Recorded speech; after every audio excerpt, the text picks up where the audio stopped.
Si jamais tu passes ton temps à te fixer des objectifs que tu n'atteins jamais, à culpabiliser, à recommencer et que rien ne change vraiment dans ton quotidien, je veux te dire que ce n'est pas un problème de volonté ni un problème de méthode. Aujourd'hui, je vais te montrer pourquoi remplacer tes objectifs par des systèmes va littéralement transformer ta vie. Et pourquoi il vaut mieux créer des systèmes que juste se fixer des objectifs. Comment ça va tout changer dans ta vie. Salut, c'est Mélissa. Si tu me découvres, bienvenue sur cette chaîne où je partage tout ce qui m'aide à passer du mode de vie survie au mode de vie aligné en tant que maman qui travaille et qui a 4 enfants. Alors, récemment, j'ai écouté un podcast et je suis tombée sur une citation de James Clear, l'auteur du livre Atomic Habits, qui dit « You do not rise to the level of your goals, you fall to the level of your system ». En gros, tu n'atteins pas tes objectifs par ta volonté, tu atteins ce que tes systèmes te permettent d'atteindre. Et en fait, ce livre, il m'a fait un déclic, un gros déclic, parce que tout d'un coup, je me suis rendu compte que se fixer uniquement des objectifs, il a raison, ce n'est pas suffisant, non. Alors, pour ma part, ces dernières années, je vais te dire, honnêtement, je me suis pas fixé d'objectifs de vie précis, à part le fait d'avoir des enfants, d'en prendre soin. J'avais pas d'objectif de vie smart, quantifié. Mais là, ça va changer pour les prochains mois et pour l'année qui vient. Parce qu'avec mon mari, on réfléchit de plus en plus à ce qu'on veut et à ce qu'on ne veut plus. Donc voilà, cette idée,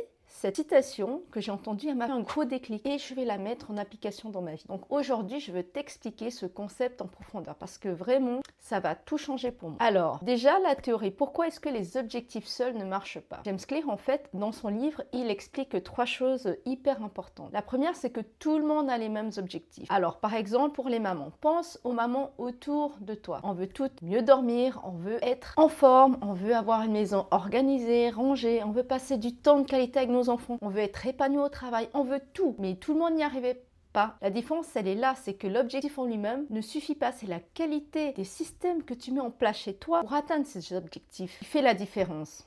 Alors, deuxième raison, les objectifs créent un effet yo-yo. Tu vois ce qui se passe quand tu te fixes un objectif du genre « je veux perdre 5 kilos avant l'été ». Donc, tu te motives à fond, tu fais des efforts, tu vas au sport en quelques semaines et dès que l'été arrive ou dès que tu craques, petit à petit, tu reviens à tes vieilles habitudes. Alors, pourquoi? Parce que tu n'as pas changé ton mode de vie, tu n'as pas changé ton identité.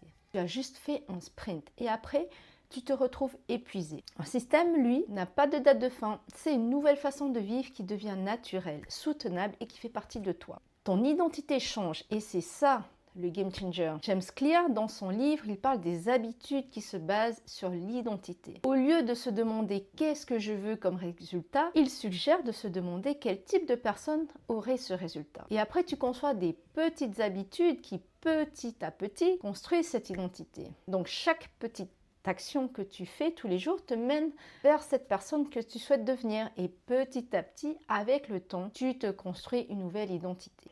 Et pourquoi le changement d'identité fonctionne mieux que juste le fait de se fixer des objectifs? C'est parce que quand tu changes d'identité, les comportements deviennent de plus en plus automatiques. Tu as de moins en moins besoin de motivation, de discipline pour juste faire ce que tu as à faire en fait.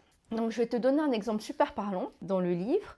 Imagine quelqu'un qui essaie d'arrêter de fumer. Si on lui propose une cigarette et qu'il répond « Ah non, j'essaye d'arrêter de fumer », tu vois, le langage sous-entend que cette personne a encore du mal à arrêter de fumer. Cette habitude de fumer, ça fait encore partie d'elle. Elle essaie toujours de faire un effort pour arrêter. On sent qu'il y a un doute, une hésitation, comme si elle se battait encore contre elle-même. Et maintenant, imagine la même personne qui répond « Non merci, je ne fume pas ». Tu vois, le changement, tout de suite, c'est beaucoup plus puissant. Son identité a déjà changé. Fumer ne fait plus partie ni de son passé, ni de son présent. Elle se voit définitivement comme quelqu'un qui ne fume pas.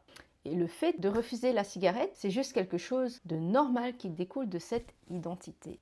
Donc, il n'y a pas de question de motivation, de discipline à tenir dans ce cas-là. C'est non, point. Ça fait partie de son identité. Tu vois, comme le fait de juste répondre « non, je ne suis pas un fumeur » au lieu de « j'essaye d'arrêter », c'est beaucoup plus puissant sur le cerveau. C'est vraiment incarner une nouvelle identité. Et de cette identité découlent des actions qui ne sont plus négociables. Alors, troisième raison, les objectifs sont des résultats, les systèmes sont des processus. Un objectif, c'est un résultat futur que tu ne contrôles pas totalement, alors qu'un système, c'est un processus quotidien que tu contrôles et qui par la suite t'amène au résultat. Alors, par exemple, je veux avoir une maison rangée. Ça, c'est un objectif. Le système, c'est chaque soir, avant de me coucher, je range 10 minutes le salon. Donc l'objectif dépend de plein de facteurs externes. Les enfants qui mettent le bazar, la semaine chargée, etc. Le système, lui, tu peux le faire tous les jours, peu importe ce qui se passe. Et petit à petit, c'est ça qui va te créer des résultats durables. Donc voilà, ça c'était la théorie. Mais concrètement, ça donne quoi? Alors on va regarder ensemble des exemples adaptés à notre vie de maman débordée. Premier exemple, le sommeil. Par exemple, si je veux mieux dormir, avec comme objectif, je veux dormir 8 heures par nuit. Le système pourrait être, je mets une alarme 30 minutes avant le coucher pour commencer ma routine. Ou sinon, je laisse mon téléphone dans une autre pièce à partir de 21 heures par exemple. Alors moi en ce moment, j'ai remarqué que dès que j'arrête les écrans, dès que je récupère les enfants, je sens que je m'endors beaucoup plus facilement. Et donc, j'ai pris l'intention d'arrêter les écrans dès que je les récupère. Aussi, je prépare mes vêtements et le sac des enfants la veille pour éviter le stress du matin. Donc résultat, ton corps il s'habitue à cette nouvelle routine. Ça devient automatique et tu retrouves de l'énergie sans devoir te battre tous les soirs. Exemple 2, manger plus sainement en famille. Objectif, arrêter de manger des plats industriels ou tout prêt ou de commander. Donc le système pourrait être mis en place, c'est je fais mes courses le samedi avec une liste préparée. Le dimanche, je batch cook 2 à 3 plats pour la semaine et j'ai toujours 3 légumes surgelés et des bocaux de légumineuses dans mes placards. Résultat, tu manges mieux sans y penser, sans culpabiliser et sans passer ta vie en cuisine. Troisième exemple, je veux retrouver du temps pour toi. Donc l'objectif, prendre 30 minutes pour moi chaque jour. Le système pourrait être tous les mercredis soirs, c'est mon conjoint qui gère le bain des enfants pendant que je fais ce que je veux. Le samedi matin, je me lève 30 minutes avant tout le monde pour boire mon café au calme. Ou bien je bloque 15-30 minutes dans mon agenda tous les jours pour lire, méditer ou juste ne rien faire. Résultat, tu te reconnectes à toi-même régulièrement sans attendre d'être au bout du rouleau. Pour moi, personnellement, cette prise de conscience a été une vraie révélation.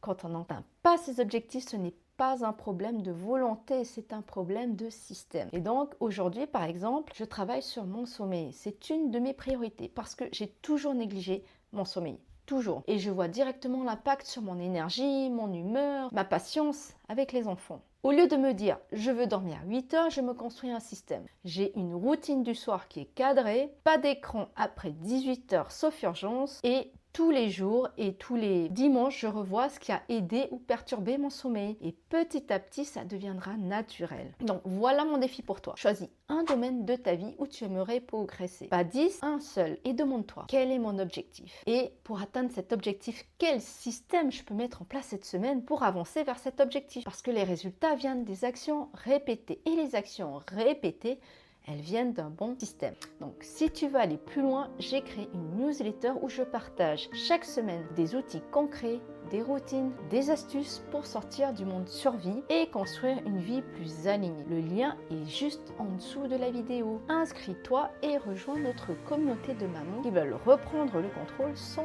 culpabiliser. Merci d'avoir regardé cette vidéo jusqu'au bout. Si elle t'a plu, je t'invite à liker, t'abonner et à me dire en commentaire quel système tu comptes mettre en place cette semaine. Allez, je te dis à très vite, des bisous, ciao!